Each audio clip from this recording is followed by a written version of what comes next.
Benítez, catástrofe para el amigo y de Marito Mauricio Macri es la misma que va a tener ustedes, los colorados van a tener el mismo resultado. Y bueno, mucha gente asustada. Así mismo, yo creo que los números son irrefutables y ya como si no estuviésemos en un escenario bastante complicado, hablando macroeconómicamente, ahora ocurre lo de Argentina, que después de los resultados de estas primarias, el peso se desploma frente al dólar.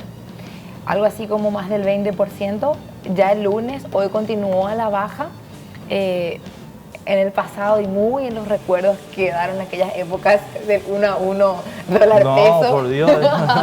No, parece como un cuento de hadas, pero sí, alguna vez ocurrió. Vos sabés que yo estaba en Buenos Aires, para contar nomás eso. En aquellos días. ¿Cuántos años tenías? Yo no sé, yo te estoy hablando del año 91, 92, por ahí. Un pie. Bueno, y no, así, conocés, sé que te vas 2 días, 3 días, bueno.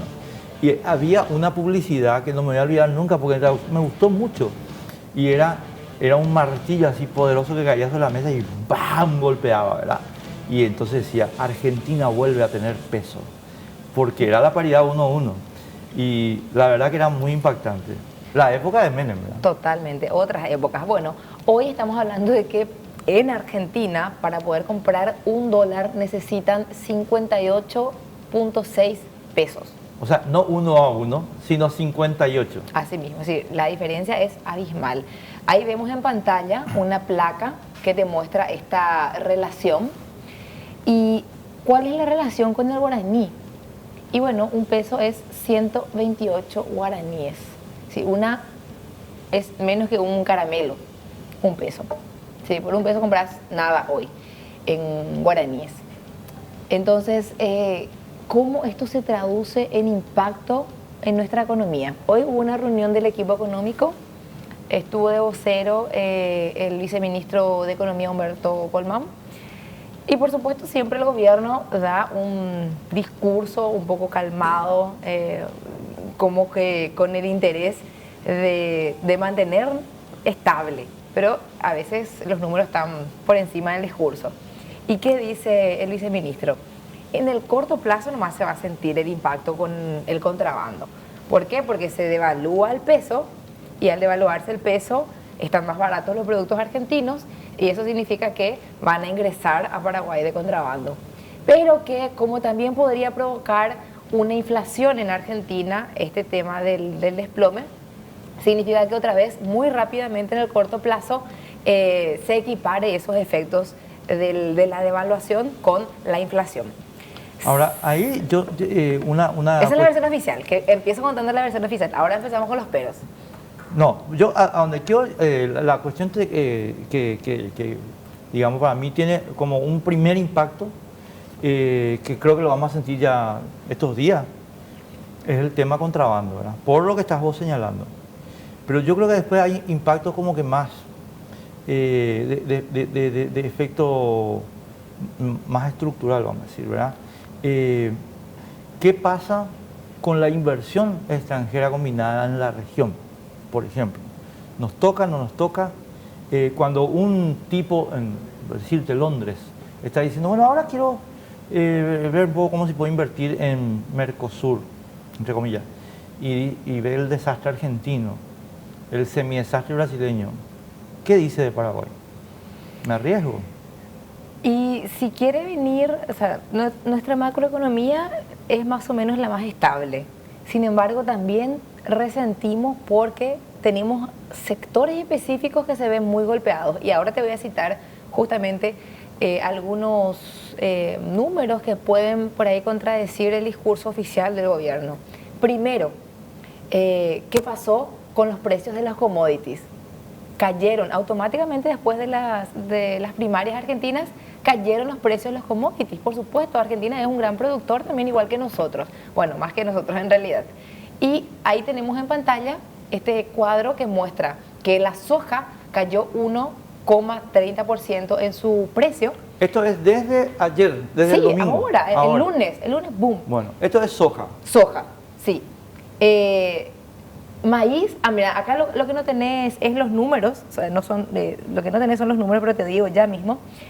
Soja, maíz, ¿y cuál es el tercero, Pedrito, que me falta acá en nuestros números?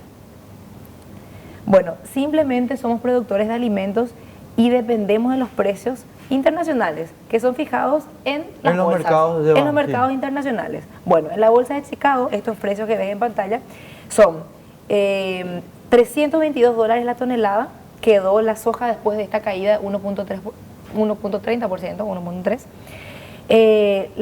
El trigo, el que ves en el medio es el trigo, menos 5.5%, quedó en $174 la tonelada, y el maíz quedó en 145, que se ve ahí, dólares la tonelada, después de caer 6,1%. Pero digamos que el que impacta más sobre nosotros es la soja. Sí, no, o sea, pero trigo...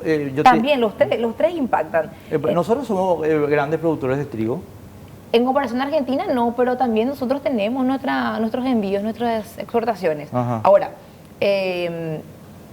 ¿cómo esto puede repercutir? Y que por nuestras exportaciones nos van a pagar menos.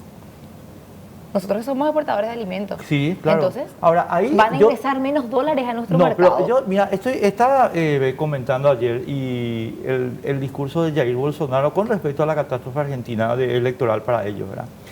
Que yo creo que Bolsonaro es un tipo que se le pueden hacer muchas críticas, pero hay algo que no se le puede decir, y es que el tipo ve con claridad la situación. Y entonces él lo que dijo es: señores argentinos, pueden venir acá. Y yo lo que creo es que nuestro gobierno debería hacer lo mismo, aunque siempre lo hace tarde y mal porque es un gobierno incompetente. Pero deberíamos nosotros invitar a los capitales argentinos, claro, a que se radiquen en nuestro país, si es que van a tener temor de Alberto Fernández. Y en este momento el capital del rubro agroganadero, que recordamos la vez anterior que habíamos mostrado cuánto pesa en el PIB, es alrededor del 11%. Y entonces los inversores locales van a tener menos dinero para invertir, es decir, no van a estar invirtiendo en el sector. Esa es otra consecuencia. Si seguimos con el listado, vamos a irnos hasta lo que es el contrabando, que no se limita solamente en el contrabando, Enrique y Lisa y audiencia. Porque si es que los productos argentinos se vuelven más baratos para los paraguayos, el mercado pierde de dos maneras. Por un lado, los paraguayos se van a ir a comprar a Argentina, a Clorinda, el contrabando, y por otro lado, se va a perder eso que veíamos meses atrás, de que vos te ibas los domingos al shopping y veías llenos argentinos, porque le convenía venir a comprar acá a Asunción. Entonces perdés doblemente, el comprador argentino y el comprador paraguayo. Claro, ahora ahí nosotros tenemos, esto es otro tema que hay que trabajarlo también estructuralmente, creo, ¿verdad? Si tuviéramos un gobierno competente, pero no lo tenemos. Pero sí sabemos que hay que hacer desde el punto de vista teórico. Y señores, nosotros tenemos que trabajar ahora muchísimo desde el punto de vista del gobierno en productividad de la empresa paraguaya, competitividad de la empresa paraguaya, mercadeo de la empresa paraguaya, justamente para poder hacer frente al descenso artificial de los precios argentinos. Porque el descenso de los precios argentinos en términos comparativos internacionales baja, pero es un artificio monetario, porque en términos de cuánto cuesta eso en fuerza laboral argentina, esto está subiendo. Es decir, el producto argentino en realidad, en términos reales, es cada vez menos competitivo. Disimula eso por la caída de su moneda. Por tanto, en el mediano plazo hay una posibilidad de que esos productos sean reemplazados, si es que hacemos bien los deberes. Pero con este gobierno yo ya no tengo esperanza. Así es. Bueno, y otro punto también de cómo nos perjudica esto que sucedió en Argentina, tiene que ver con las remesas. Y hay un último cuadro que quisiera mostrar a la audiencia. Producción, si puede ser el cuadro, la placa que muestra solamente a Argentina, porque sabemos que después de España, este es el cuadro que muestra a todos los países. Después de España ya es Argentina el país que más peso tiene dentro de las remesas. Este es un comparativo desde el año 2014 al 2018. ¿Recordás que anteriormente había el tema del cepo cambiario? Esto estamos hablando en millones de dólares. Sí, en millones de dólares. 14 millones de dólares, 28 millones de dólares, 72 millones de dólares, 133 y 110. En los 3 primeros años que ves allí en las barras, celeste, naranja y gris, 2014, 2015, 2016, había el cepo cambiario en Argentina, ¿recordás? Sí. La época del gobierno anterior. Entonces, por eso los valores eran tan bajos. Luego eso se normaliza, se dispara primero, y por eso tenés esa cifra tan alta en el año 2017. 2017, 133 millones. 2018, 110 millones de dólares enviados de remesa, que igual, aunque bajó un poquitito, sigue siendo estable. ¿Qué pasa ahora con respecto al año pasado? Ya antes de este desplome del peso que vimos este lunes, se tiene una diferencia del 50% menos de lo ingresado, mientras que el año pasado, de enero a mayo, ingresaron 60 millones de dólares en remesas. Este año, de enero a mayo, solamente entraron 33 millones de dólares. O sea, la mitad. Sí, prácticamente es la mitad. Lo cual indica que en realidad se está reduciendo la demanda interna paraguaya, porque esta plata es demanda interna paraguaya. O sea, entra al Paraguay, va al bolsillo de la señora y se convierte en demanda interna paraguaya. Así mismo, en consumo. En consumo. Bueno, ¿y qué pasa? Los paraguayos que están en Argentina pueden tener dos opciones: enviar productos, enviar sus remesas en forma de productos, o bien se pueden plantear inclusive volver acá, volver a Paraguay, que no sabemos si eso va a ser una buena decisión por el lado de los empleos, si van a conseguir empleos aquí, en este momento complicado de la macroeconomía. Claro, pero convengamos que yo lo que creo, si vamos a estar, si Alberto Fernández y Cristina Fernández llevan a rajatabla del programa que dijeron o el que anunciaron, nosotros vamos a tener 2 años aprox de boom argentino. ¿Boom en qué sentido? Ellos van a trabajar sobre la devaluación del peso, lo cual es emitir moneda, para darle a la patria contratista sustento financiero, lo cual va a generar un artificio de aumento de la actividad económica. ¿Cómo sabemos que eso es un artificio? ¿Pero y la inflación? No, espera, a eso voy. Llego. Gracias, Vladi. Esa es la pregunta. ¿Cómo sabemos que eso es un artificio? ¿Por qué ya sabemos nosotros esto? Porque esta es la misma línea, amiga, amigo, que siguió Alan García Pérez en su primer gobierno peruano, en el que, emitiendo moneda, tal como dijo Alberto Fernández, logró en los 2 primeros años crecimiento, entre comillas, de 8%. Pero ¿qué pasó al tercer año? Ese crecimiento se convirtió en una hiperinflación de 5.000% primero, 10.000% segundo año y 30.000% el tercer año. Es decir, se desmoronaron todos los valores reales de la economía peruana. Eso es lo que va a pasar. Muchas personas dicen, cuando te quieren justificar que no hay dinero, no tenemos la maquinita que expide dinero. En realidad sí tenemos. El Banco Central de cada país tiene la maquinita que imprime dinero, pero la pregunta es, ¿a qué precio? Si vos podés imprimir muchísimo más, pero si no tenés producción que haga contrapeso a ese valor que vos estás imprimiendo en papel, se produce el efecto de la inflación. Es decir, al final le viene como un boomerang a la familia y le golpea fuertísimo el tema de los productos muchísimo más caros. Y hoy en Argentina tenemos un 50% de inflación. Es decir, hoy vos te vas al supermercado, compras 1 litro de leche por 3.000 guaraníes, mañana o dentro de un mes te vas y compras a, no sé, 6.000, no, tiene que ser 4.500 guaraníes. Y eso te hablo en un producto de la canasta básica. En otros productos que son más caros es el impacto muchísimo mayor. Parece poco, pero es muchísimo. Nosotros acá con nuestra inflación nos quejamos. Decimos que el BCP falsea datos. No falsea datos.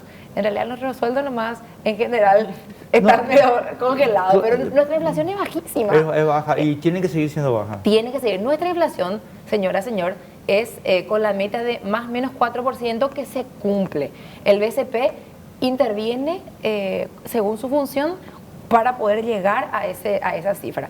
De tal modo a que de aquí a un año, si te sube el precio de algún producto, solamente sea en torno a 4%, o sea, casi imperceptible. Por supuesto que a lo largo de 10 años vos ya vas a sentir, si tu sueldo no aumentó nada, en 10 años sentí la diferencia, pero ese es el problema del salario, no de la inflación. A mí hay un tercer aspecto que me preocupa, aparte de lo que vos señalaste, que es la tentación. Y yo soy, vos sabés, Lisa, ella me escuchó muchas veces, pero tengo que decir así, la tentación que tiene algún empresariado paraguayo, malos empresarios, que van a pretender que nosotros sigamos la devaluación de estos locos para mantener, entre comillas, una competitividad de modo artificial, solamente para que ellos puedan mantener su renta, porque son vendedores de productos al mercado argentino. Señores, si ustedes no pueden competir, pues busquen otros mercados. Y ese es el trabajo que tiene que hacer un gobierno serio. El Ministerio de Industria y Comercio, cuando se encuentra con un panorama como el que viene a la Argentina, está ya buscando nuevos mercados para que esos tipos no le pidan al Banco Central una devaluación de nuestro salario. Porque cuando nosotros escuchamos que los economistas dicen se devalúa el signo monetario, señor, señora, nuestro salario es el que está perdiendo poder adquisitivo, no es de signo monetario. Esos son eufemismos para ocultar un hecho simple, nos están metiendo la mano en nuestro bolsillo y no hay que permitir eso. Y esto hay que sumar a todo este análisis, Enrique, Lisa, de audiencia, que lo de Argentina se va a sumar ahora o se está sumando a la situación complicada que ya tenemos de por sí en nuestro país, en que a inicio de año creíamos que íbamos a crecer 4% de nuestra economía, que luego fue bajando y hoy tenemos solamente una proyección de 1,5%, sí y solo si no llueve y no nos afecta en la producción y las construcciones de obras públicas. O sea que es muy difícil que lleguemos a ese 1,5% si somos sinceros. Es lo que te dijo César Barreto la semana pasada, aquí en este mismo programa. Y además yo quiero que agregues una cosa a tu sombrío panorama para el cuarto trimestre. Ay, o sea que no me gusta a mí dar los sombríos panoramas. No ves que son sombríos, lo siento. Es que Brasil tampoco está arreglando su situación. Es que son economías muy grandes, no tan rápidamente se pueden recuperar. Y a nosotros nos golpea porque son nuestros principales socios comerciales. No nos podemos alegrar de ninguna manera. No, pero con Argentina, perdón, Naila, yo te interrumpo porque quiero señalar una cosa. Eso es lo que yo no le perdono a Horacio Cartes desde el punto de vista intelectual, ¿verdad? En materia económica. Porque con Argentina nosotros hicimos, Lisa, un trabajo estupendo como país en el sentido de desprender la dependencia. Y hoy Argentina incide en un, creo que 15-18% en el comercio exterior paraguayo, lo cual es manejable, digamos. Pero con Brasil nos quedamos en 48%.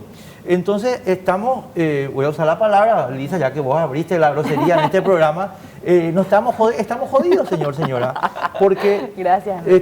Estamos jodidos porque, y fíjense cuál fue la política de Cartes, más Brasil.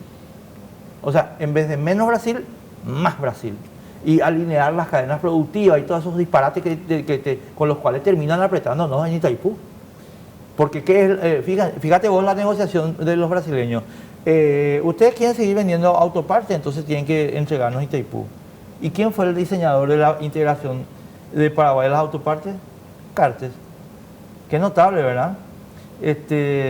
Mano de obra barata de Paraguay, dependencia, Itaipú atado, y yo sigo vendiendo mis cigarrillos.